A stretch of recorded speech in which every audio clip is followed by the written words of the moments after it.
Record d'affluence pour la soirée d'accueil des nouveaux artisans organisée à Galardon le 21 novembre dernier. Près de 60 nouveaux créateurs ont répondu présents à l'invitation de la communauté de communes et de la Chambre des métiers et de l'artisanat Centre-Val de Loire.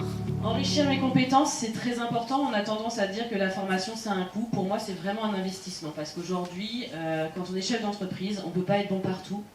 On a forcément quelques lacunes. Et justement, ces formations qui peuvent être courtes vous permettent justement d'asseoir un socle de connaissances et de maîtriser un peu plus la technique. Objectif de cette rencontre, souhaiter la bienvenue à ces artisans nouvellement installés sur le territoire et les accompagner dans leur intégration afin de renforcer leurs chances de réussite.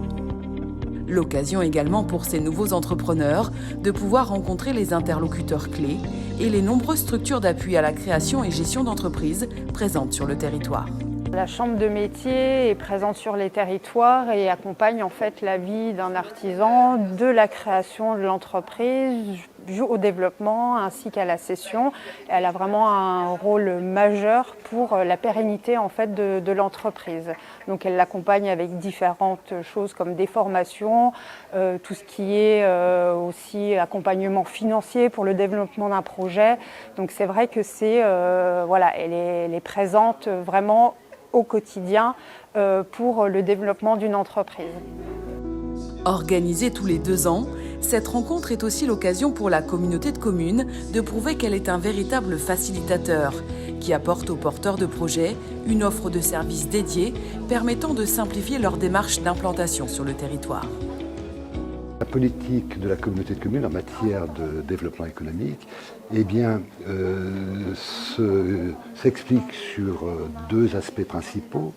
Tout d'abord, permettre aux entreprises d'avoir un développement, première chose, et puis également le développement nécessaire de l'emploi avec un gisement d'emploi et de ressources donc, qui est important, qui est lié finalement à la population de notre secteur géographique, qui est une population plutôt bien formée.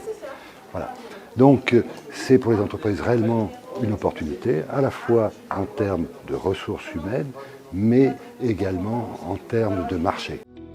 Autre temps fort de cette soirée, le cocktail dînatoire, un moment convivial pour que les artisans puissent échanger, partager leurs expériences, leurs idées et créer du lien entre eux. C'est intéressant parce qu'en fin de compte, on est proche et éloigné à la fois, proche d'un point de vue distance, mais éloigné sur les activités. Donc ça peut être intéressant de faire un réseau et à la limite de bâtir un faisceau de relations qui permettent de rebondir sur des idées, des choses comme ça. Et les problèmes qu'on a, ce sont aussi les leurs. Ils ont peut-être des solutions et nous aussi. Donc ça peut être intéressant. Les échanges sont intéressants. Le territoire est fier de compter près de 240 entreprises, parmi lesquelles des artisans, des TPE, PME, ainsi que de très grands groupes, dont certains mondialement reconnus pour leur savoir-faire.